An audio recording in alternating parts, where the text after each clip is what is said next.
ഒരു വട്ടം കൂടിയൻ ഓർമ്മകൾ മേയുന്ന തിരുമുറ്റത്തെത്തുവാൻ മോഹം. കവി എത്ര മനോഹരമായിട്ടാണ് നമ്മളോട് പറഞ്ഞത്. നോക്കൂ, നിനക്ക് നിൻ്റെ സ്കൂൾ മിസ് ചെയ്യും. നിൻ്റെ സ്കൂൾ കാലഘട്ടം കഴിഞ്ഞാൽ നീ അതിനെ കുറച്ച് ഓർക്കും എന്നുള്ളത്. അന്ന് പക്ഷേ അമ്മമാരാണെങ്കിലും ടീച്ചർമാരാണെങ്കിലും പഠിച്ചോ, നീ എൻജോയ് ചെയ്യേണ്ട കാലമാണെന്ന് പറഞ്ഞു തന്നപ്പോൾ പനിയാണ്, തലവേദനയാണ്, വയറുവേദനയാണ് എന്നൊക്കെ പറഞ്ഞ് അഭിനയിച്ചിട്ടും നമ്മൾ കുറേ ലീവ് എടുക്കുകയൊക്കെ ചെയ്തിട്ടുണ്ട്. പക്ഷേ ചിലപ്പോൾ ഏറ്റവും നല്ല ബ്യൂട്ടിഫുൾ മൊമെൻറ്റ്സ് ആയിരിക്കാം നമുക്ക് അന്നൊക്കെ മിസ് ചെയ്തിട്ടുണ്ടാവുക.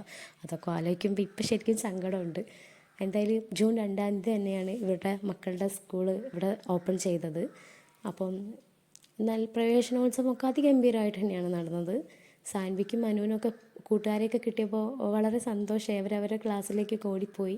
കുഞ്ഞാവയുടെ ഫസ്റ്റ് ഡേ ആയിരുന്നു. ചെറിയ പ്രശ്നങ്ങളൊക്കെ കാണിച്ചു, അമ്മ വാ, അമ്മ അടുത്തിരിക്കുന്നൊക്കെ പറഞ്ഞിട്ട്. പക്ഷെ എന്നാലും അവളും ഹാപ്പിയാണ്. നല്ല സ്കൂളും അന്തരീക്ഷങ്ങളൊക്കെ തന്നെയാണ്. ഇന്നെൻ്റെ ബർത്ത്ഡേ കൂടിയാണ് കേട്ടോ, അത് പറയാൻ മറന്നു. അപ്പോൾ ഫുഡൊക്കെ ഞങ്ങൾ പുറത്തുനിന്ന് വാങ്ങിച്ചു. കാരണം പിന്നെ വീട്ടിലെത്തിയിട്ട് കുക്ക് ചെയ്യുക എന്ന് പറയുന്നത് ടാസ്ക്കാണ്. അപ്പം എല്ലാവരുടെയും അനുഗ്രഹവും പ്രാർത്ഥനയൊക്കെ ഉണ്ടാവും. സപ്പോർട്ട് ചെയ്യാം കേട്ടോ.